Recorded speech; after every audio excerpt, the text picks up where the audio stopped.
तो गाइस आज से हम स्टार्ट करने जा रहे हैं स्पाई एक्स फैमिली का सीजन 2। मुझे पता है कि जो सा सीजन 1 है वो अभी तक हमने नहीं डाला है, क्योंकि दोस्तों बहुत सारे एनिमे आ चुके थे जिस वजह से हमें इतना टाइम नहीं मिला कि हम ना सीजन 1 को डाल सके। पर अपना टेंशन मत लो, मैं कुछ ही दिनों में सीजन 1 का एक रिकैप बना दूंगा, ताकि जिन लोगों ने अभी तक स्पाई एक्स फैमिली का सीजन 1 नहीं देखा है वो वहाँ से देख सकते हैं। अब बिना टाइम वेस्ट किए एपिसोड शुरू करते हैं। अब एपिसोड की शुरुआत में हमें सीजन 1 का ओवरव्यू दिया जाता है, जिसमें कहा जाता है कि इस युग में जहां दुनिया के बीच में इंफॉर्मेशन की वॉर चल रही है, वहां दो कंट्रीज एक दूसरे के गले पड़ गई हैं, जिनमें से एक है ऑस्ट्रेलिया इन द ईस्ट और वेस्टलीज इन द वेस्ट। और यहाँ वेस्टलीज गवर्नमेंट ने ऑस्ट्रेलियन गवर्नमेंट के एक पर्सन के बारे में जानकारी निकालने के लिए एक ऑपरेशन स्ट्रिक्स स्टार्ट किया है, और ये मिशन उनके बेस्ट एजेंट ट्विलाइट को सौंपा गया है, और उसमें उसे एक फैमिली बनाने के लिए कहा गया है, जिसमें है एक फादर लॉयड फोर्जर जो कि एक स्पाई है, दूसरी है एक मदर योर फोर्जर जो कि एक असैसिन है, तीसरी है उनकी बेटी आन्या फोर्जर जिसके पास लोगों का माइंड रीड करने की पावर है, और चौथा है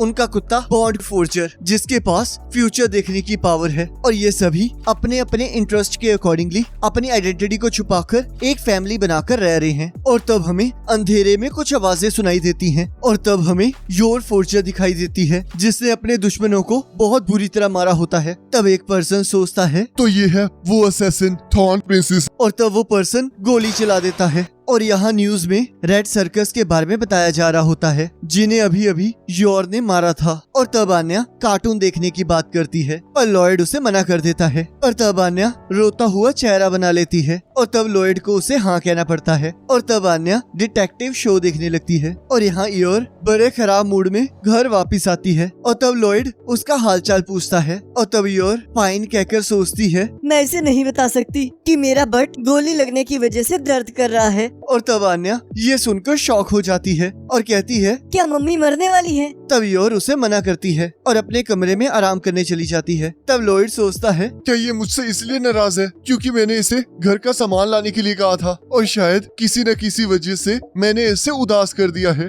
तब यहाँ आन्या सोचती है, माँ गोली लगने के बावजूद नहीं मरी, ये कितनी अमेजिंग बात है। तब लॉयड सोचता है, अगर ऐसे ही चलता रहा तो ये मिशन बर्बाद हो जाएगा, तो मैं उम्मीद करता हूँ कि सुबह तक इसका मूड ठीक हो जाएगा। और यहाँ हम देखते हैं सुबह भी योर का दर्द ठीक नहीं हुआ होता। और तब लॉयड उसका मूड ठीक करने के लिए उसे डेट पर चलने के लिए कहता है, और कहता है, तुमने हमेशा मेरी मदद की है, तो इसलिए आज मैं तुम्हारे लिए कुछ करना चाहता हूँ। और तब योर को अपने दोस्तों की बात याद आ रही होती है, जो कि उससे डेट के बारे में पूछ रही होती है। तब वो सोचती है, मुझे भी डेट पर जाना चाहिए, नहीं तो हमारी मैरिज फेक लगेगी। तब योर डेट के लिए मान जाती है। तब आन्या भी डेट पर जाने की जिद करती है, पर लॉयड उसे मना कर देता है। तब लॉयड फ्रैंकी के हवाले सब कुछ छोड़ के जाने लगता है। तब फ्रैंकी कहता है, मैं एक इन्फॉर्मेंट हूँ, कोई बेबी सिटर नहीं। और तब लॉयड कहता है, मुझे अपनी फैमिली को बचाने के लिए एक इम्पोर्टेंट मिशन पर जाना है, और तुमने कहा था कि तुम नए स्पाई गैजेट्स बनाना चाहते हो, तो ये लो उसके लिए चेक। और तब वहाँ उन्हें लेने के लिए एक कार आ जाती है। और तब लॉयड सोचता है, मैंने योर को खुश करने के लिए रातों रात 862 डेटिंग कोर्सेज पढ़ दिए हैं, तो इसलिए मैं कोई गलती नहीं कर सकता।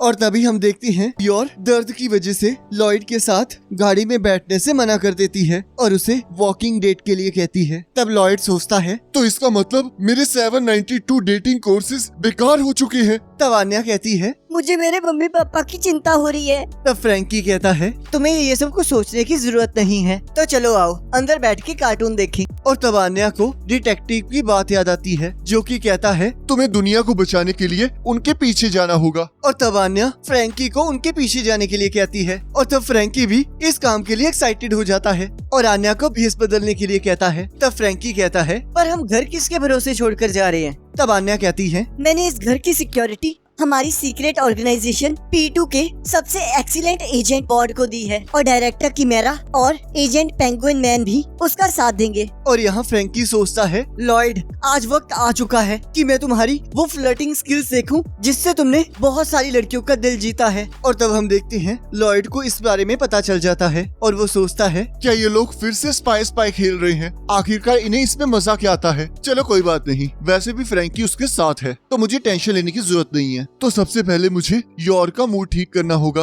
और तब यहाँ लॉयड योर को एक ड्रेस ट्राई करने के लिए कहता है, पर योर दर्द के कारण उस ड्रेस को ट्राई करने से मना कर देती है। और तब लॉयड योर को जहाँ जहाँ लेकर जाता है, योर वो सारी जगह पर बस खड़ी ही रहती है। और तब हम यहाँ देखते हैं वो दर्द के कारण डेट पर कुछ भी एंजॉय नहीं कर पा रही होती। तब लॉयड सोचता है, इसका मूड तो ठीक ही नहीं हो रहा, क्या मैंने कोई गलती कर दी है? आखिरकार योर को क्या पसंद है? और तब फ्रैंकी लॉयड की ये हालत देखकर हंस रहा होता है। और तब लॉयड योर को डिनर पर ले जाता है। और तब यहाँ फ्रैंकी और अन्या को अंदर जाने से मना कर दिया जाता है। और तब यहाँ अन्या को एक पर्सन की आवाज सुनाई देती है, जो कि सोच रहा होता है, ये तो थॉर्न प्रिंसेस है, इसी ने कल रात हमारे खुफिया अड्डे पर हमला किया था। आखिरकार ये यहाँ क्या कर रही है? और मैं बहुत खुश था कि मैं इससे बच गया। और अब जब मैंने ये सोचा कि मैं एक अच्छी सी जॉब करके अपनी गर्लफ्रेंड के साथ रहूंगा, तो ये मेरे सामने फिर से आ गई। तो अब मुझे अपने मरे हुए साथियों के लिए इसे खत्म करना होगा। तब अन्या सोचती है, अगर इसने मम्मी पर हमला किया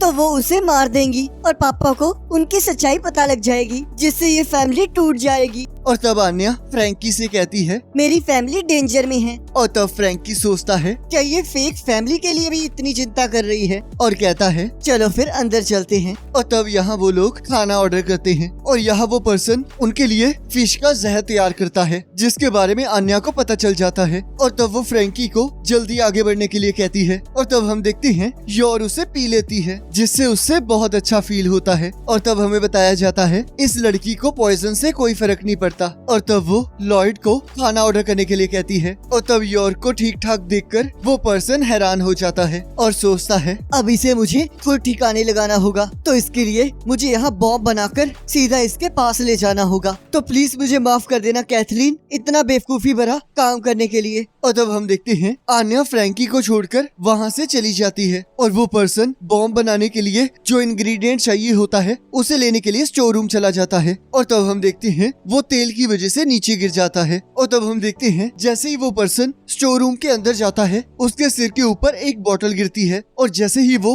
उसे हाथ में पकड़ता है, वो बोतल फट जाती है। और तब वहाँ आन्या आ जाती है और कहती है, ध्यान से सुनो रेड सर्कस मेंबर, अगली बार हमारे पास बताना, वरना अगली बार तुम बचोगे नहीं। तो इसलिए बैड बॉय बनना बंद करो और कैथरीन को खुश रखो। तब वो पर्सन सोचता है, थॉर्न प्रिंसेस के पास एक ऐसी बच्ची भी है जो बहुत ज्यादा खतरनाक है, तो अब मुझे लगता है मैं इस काम के लिए नहीं बना हूँ और अब मुझे ये सभी चीजों को भूलकर एक नई लाइफ शुरू करनी चाहिए। और तब हम देखते हैं लॉयड और योर वापिस जा रहे होते हैं। और तब लॉयड सोचता है, अच्छा है, इसका मूड ठीक हो गया है, तो इसका मतलब हमारे घर की शांति अभी भी बनी हुई है। और आन्या ये सब कुछ देखकर खुश हो जाती है। तब यहाँ योर कहती है, आज के लिए थैंक यू लॉयड, मैंने हमेशा अपने भाई का ख्याल रखा है और काम किया है, तो इसलिए मैं बहुत कम बाहर गई हूँ और आज तुम्हारी वजह से मुझे बहुत मजा आया, तो प्लीज अगली बार भी मुझे अपने साथ लेकर जाना। और तब लॉयड भी हाँ कहता है। और तब हम देखते हैं अगले दिन पॉइजन ड्रग का असर खत्म होने के बाद योर का मूड फिर से खराब हो जाता है और इसी के साथ एपिसोड खत्म हो जाता है। अब गाइज, अगर आपने अभी तक हमारे व्हाट्सएप चैनल को फॉलो नहीं किया है तो उसका लिंक आपको डिस्क्रिप्शन में मिल जाएगा, आप उस पर क्लिक करके उसे फॉलो कर सकते हो। और अगर आपको वीडियो अच्छी लगी है तो इसे लाइक जरूर करना, चैनल पर नए हो तो सब्सक्राइब जरूर करना। बाकी नेक्स्ट एपिसोड का लिंक आपकी स्क्रीन पर आ रहा होगा, आप उस पर क्लिक करके अगले एपिसोड को देख सकते हो।